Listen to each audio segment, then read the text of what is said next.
See you, Pittsburgh. Can't wait. Fake to Martin, then he dumped, and it is juggled and caught by Jumbo Elliott. Is this live?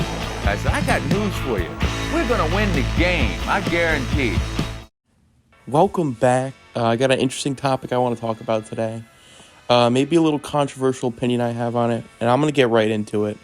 So today's podcast / video / Instagram, TikTok, however you're consuming this today. The topic is going to be Joe Douglas and my performance grade personally on him, on his job. What has he done good? What has he done bad? We'll start off with his first draft class. That was the 2020 offseason going into the 2020 season. And one thing I want to point out about this and the draft for this year specifically is he's working in conjunction to the coach, which at the time was Adam Gase. So a lot of these signings, you have to take into account, these aren't win-now signings. These are rebuilding signings. These are the first step into getting into your first draft class because he kind of got there in the midpoint, didn't have all of his scouts in there. It was another person. It was all McCagnon's team. So he's drafting based on talent at this point, not that much evaluation, and what Adam Gase has to do with the situation. What does Adam Gase want? What is he looking for in a player? I think a lot of these free agent signings, which I'm going to get into, are placeholders for guys who are going to get replaced in the future with draft picks, with the future of the team, really. So started off, there's Brashad Perriman, who played in a cumulative 4 games that year, didn't do much, a placeholder. Nobody signs Brashad Perriman at his age at this point with the intention of him being the future of the team, obviously. Then you have GVR, who's pretty much been abysmal. Not a great sign, once again a placeholder. McGovern and Fant, on the other hand, have been good placeholders. McGovern still on contract. Fant possibly getting an extension. Fant's done his job and had a great year. I would say he had about in the top half of tackles this year for a guy who's a little bit older. And McGovern's been fine. He has had some issues. This is a great example of Douglas going out and getting placeholders that worked, that contributed to the team. And Fant, we'll see how he works with Becton. If they bring in another tackle this year, that's going to transpire. Then there's Alex Lewis, of course, who got cut after that year. He was fine, but they did go on and draft Elijah Vera Tucker, who replaced him. So why would you keep that money on the roster? Which is fine, totally understand. From that, there's Brian Poole, Josh Andrews, and Pierre Desir to round out that class. So Brian Poole was very good his first year and his only year with the Jets. It was a 1-year contract. Coming from Atlanta, played in the Super Bowl before. He was a perfect placeholder in my opinion, where, as you see, the strategy for the Jets was to pound cornerback this year, and anybody who could really play in the vicinity of corner, guys who were free safeties converted to corner, guys who were hybrid players that got converted to corner from the 2021 draft. So they obviously got rid of him, didn't need him. Desir, a guy who got cut in the middle of the year because his coverage skills were so terrible. And then Andrews, who got beat out by McGovern in training camp in the offseason at practice. But my full review of this free agent class is probably a C-. And that's on a curve because at the end of the day, we got 2 good starters out of it, but the intention of this free agency was different. These weren't guys to be the future of the team. These were guys who were brought in to just have warm bodies on the field so we could get to that first overall pick, which we failed at, but to contribute to the tank, basically. So say what you want about Douglas has bad free agent class. If you just take a sample size of this free agent class and think to yourself, he wasn't putting all of these guys who were later in their careers on the field to be the future of this Jets team. So now going into the second part is the draft from that year. And we started off with Becton as the first round pick, obviously. If you've been following the Jets for some time or just recently on Twitter, wherever you get your Jets news, you're probably aware of the big Becton controversy about him losing weight, him gaining weight, him getting hurt, him supposed to miss 4 weeks, and then he misses the whole season. I think it's all just a wash at this point. What are you really going to say to it now? Like, okay, he missed the second year, let's move on. There's still so much time left on his rookie contract, and he was so dominant in his first year. How are you going to write a guy like that off? When you haven't had your franchise left tackle since the Brickishaw Ferguson, why is there really the complaint out there? Why is there this idea that, oh, we can afford to move on from Becton if he's going to play around like this and not care? It's not that Becton doesn't care. It's that he's a freakish athlete who is close to 400 pounds, and that's just how he is. We knew he was going to be this size, and it was going to be a struggle when we drafted him. That was the whole reason why he fell to us at 10 this year. So if you're out on Becton, if you're saying blah, blah, blah, he's going to pull an Eddie Lacy, eat himself out of the league, it's like, what are you doing? Have you really not watched this team progress over the years? We can't afford just to let go of a guy like this or trade a guy like this. Unless somebody's offering us a monster smorgasbord bargain deal where we get like 2 first-round picks and a placeholder. It's not going to happen. Everybody needs to move on and just let Mackay do his thing. Now, for the next guy, it's really a different story. For Denzel Mims, he comes in the first year, he gets a few balls thrown his way, and every catch he makes is a highlight. It's like not where he takes it 45 yards for a touchdown every catch, but the sideline catches, the toe taps, the ability to body defenders. It was something we haven't seen since Brandon Marshall. And he comes in this year, and then there's, once again, rumors he can't stay on the field, he doesn't know the playbook. He gets COVID, he gets food poisoning, and then once again, everybody writes him off. He doesn't know the playbook, apparently. Every time he gets on the field, there's a penalty that he draws, that he doesn't draw, that's on him. So Mims is a different story from Becton, where it's not like he had a great first year, like a really great, we could ride off of that first year, and then you can't risk getting rid of him. If somebody comes knocking on the door and is like, we'll give you a third for Denzel Mims, it's going to be hard to let go and hold on to him for any longer. Mims, obviously I'm not going to give up on him. Like, what is there to lose if you throw Mims out there for the next 2 years and see what he can do? There's really nothing at all that you lose. But it's a different story, Mims to Becton. Completely different story. I think these two are a prime example of drafting the best athletes where you pick and how that pertains to Gase's relationship with Joe Douglas. The third pick in this draft is the same exact scenario. Ashton Davis, freak athlete, not the best football prospect going into the draft. A head scratcher for me at the time.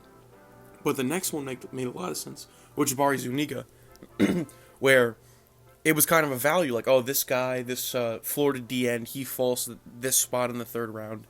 It looks like a good pick. It wasn't. He's been lingering on the practice squad and hasn't really done anything.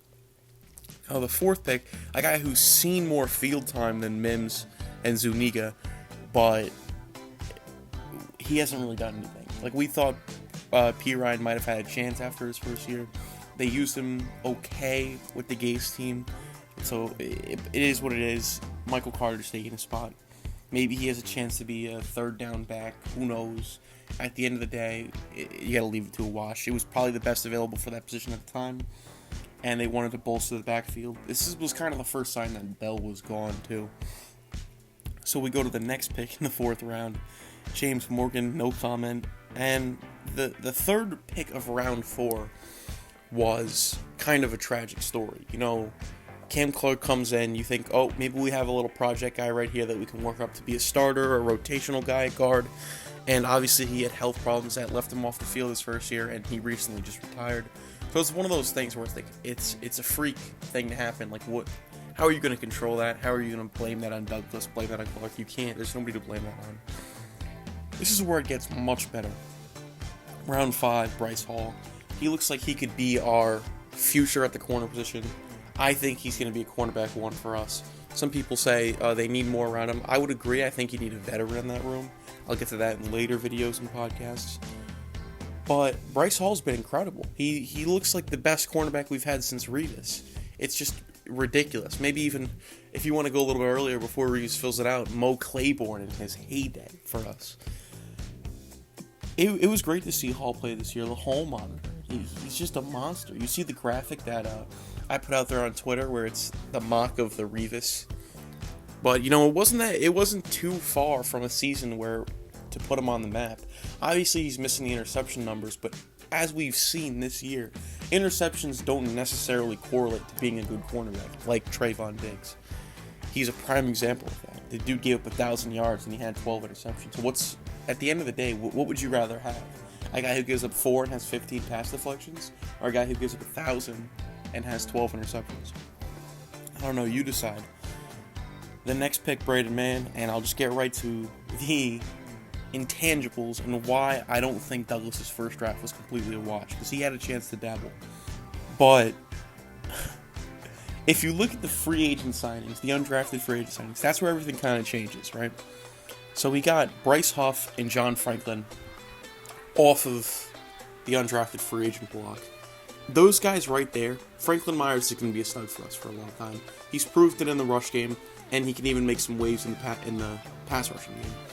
And Bryce Huff is an incredible rotational guy. So you got 2 players right there that you didn't have to waste picks on, which I think if you come out of this at the end of the day and say, look, we got Becton, Bryce Hall, Huff, and Franklin Myers, no problem with 4 guys out of his first draft. That isn't a terrible draft. Isn't the best draft ever, but at the end of the day, it's his first. So what are you gonna do about that? Are you gonna sit and it's alright. I'll tell you one thing. It's already better than any of the McCagnon drafts. Yeah, McCagnon had some perennial guys who stayed there and were rotational pieces, but Bryce Hall can be our corner 1. Franklin Myers is a piece right there, and Becton could be the future at left tackle. So I don't know. People like to skew Douglas and say he's not a great GM, but not saying he is great. It's just he does the right things and he knows football, unlike former GMs that we've had. And then I'll go into Douglas' second year of free agent signings, and the first one off the bat was Jared Davis. I remember sitting there, and it comes up on NFL Network, Jets' first free agent signing, Jared Davis. I was like, I don't know if this is the first guy you want to spend your money on. I don't know if he was necessarily a priority, but I see what they tried to do with him. And Saleh wanted to bring him in as like a project piece. Didn't work. And then we'll go to Corey Davis. I think Corey Davis, if you take away the drops, right, he was pretty good this year, obviously with the injuries. If Corey stayed on the field, he was upwards of he had 500 yards before the injury. If he stayed on the field and played the last 7 games, there's no reason why he couldn't have had 1,000 yards. And the drops will get better over time. In college and in Tennessee, he never had these problems, so it's kind of just it's a new scenario, a young quarterback, his first time at Tennessee. We will see. And that's really before LaFleur started to bloom, when Corey Davis was still on the field. So let's see what Booth LaFleur can do with Corey Davis next year. I wouldn't write him off at all. I would say that was a pretty good free agent signing. The third one, Justin Hardee. Besides the abstract penalties that he would cause, I didn't really have a problem with Hardee this year. He was fine in what he was brought in to do on kick coverage. Otherwise, that's really all we asked at him. Carl Lawson, hopefully he has a big year next year. Obviously, a terrible injury with the ACL. Joyner, another guy who got hurt. Keelan Cole, I was ecstatic when we brought him in here because I've seen Keelan Cole play for Jacksonville in the past, and I thought he was a great ball player. Premium wide receiver 3. If you could call that guy your wide receiver 3, it should be a good year for your team. But terrible with the drops, really bad drops. Even though he can make plays after the catch, he didn't necessarily use that this whole year. There weren't a lot of times where I was like, Keelan Cole's making Zach Wilson look great. It was the other way around. Zach Wilson was doing a great job leading Keelan Cole to the ball. And there's that play in the Tennessee game where it was like a bomb from Wilson. Keelan Cole should have had a walk-in touchdown, and he just face-planted. That was terrible. I think that could have summed up his year right there. Vinny Curry, another guy who got hurt. Rankins did his job. We brought him in to help with the run stop, and it wasn't great, but Rankins was fine. I would say he was an average player this year. I don't necessarily know if he was worth the money. Not a blow-your-socks-off signing. Feeney, a rotational guy, and Croft was once again, fine. See, what's different about this free agency class is it's not like the other one where you're drafting guys, or not you're signing guys just to put them as placeholders. Some of these guys were meant to be key pieces to this team evolving. Carl Lawson, possibly Jared Davis, who we'll get into what happened with Jared Davis and a guy who did the job they wanted him to do. Corey, Rankins, and then I guess Croft. They wanted to run that West Coast offense and it didn't pan out. We'll get into the draft now. I would grade that free agent class probably the same, maybe C+, because there's still so much time. And I think Corey Davis and Carl Lawson will be studs and guys that we look back on. Zach Wilson, obviously our first pick in the draft this year. That's our guy. If you don't like it, too bad. Like, what is there to say at this point? If you still don't believe in Zach Wilson, if you didn't see the end of that year and see what we're putting together with this team and you say Zach Wilson, you don't want him or you regret taking him, there's no reason to be watching the games and rooting for the team at this point. Elijah Vera Tucker, we traded up. It still was an incredible trade for me. I think he's a stud. I think he's going to be our future left guard. Moore, another stud. Michael Carter, another stud. Now, Sherwood didn't play much this year because of injury, but it's open to interpretation. Michael Carter, the second, and our second Michael Carter, a stud. Not necessarily a stud, but for where we got him, the way he played this year, there's so much potential in this guy. And the same goes for Eccles. And the other two who didn't really get to play much, Panook and Nasruddin. It's like we have guys coming in that we don't even know about. Some people may totally forgot about with Sherwood, Panook, and Nasruddin that were hurt all year. They could come in next year and make a total difference. So add the injuries and the draft picks who didn't play this year and the free agent signings who didn't play to this year's draft, this year's free agency into next year. It's like we're gonna have a whole new team next year, and it's honestly gonna be great to see what everybody brings to the table. And the competition, the lay of the land is so different for this Jets team. I would say this draft as it stands right now, obviously a lot of players pending. I think it's still a B+ on paper. We got, in the first 4 picks, I would say we hit on all 4 of them. There's really no doubt if you know anything about football. Otherwise, this is a great draft right here. I really like. If you didn't see that draft and you still have questions about Douglas's, if he knows football or not, he did an incredible job. I think he proved a lot of people wrong with that draft class right there. And then the last thing I want to touch on, this year's big free agency signing that went under the radar, and the player that made a big impact, where Jared Davis should have made the impact, that was Quincy Williams. He was what they wanted Davis to be. He was a stud. Obviously, he had some coverage issues, but his hit stick power is like that of Ray Lewis. He brings the boom every time he lays it on someone, and if he can get better in coverage, I think that we could have a stud there. We could have both Williams brothers playing at top level. Otherwise, the last thing I have to add is I think Douglas has done a fine job. Not great, obviously, he missed on Robbie. And with the rumors that Robbie may come back, who knows? Maybe he'll get his guy. The Mountie gets his man, Joe Douglas. But it's just up to interpretation now. What does he do with this draft class? If he fails this draft class, then maybe you can finally make a claim that Douglas doesn't know what he's doing. But I think after what we saw last year, we have to see what he does with the money this year, with the draft class. There's a lot of potential here for the first time in a long time. Well, thank you for tuning in, listening to the pod, or watching on YouTube, TikTok, wherever you support. Make sure to like and follow. This has been the Gotham City Football Podcast. Thank you. Have a good one. Let's go Jets.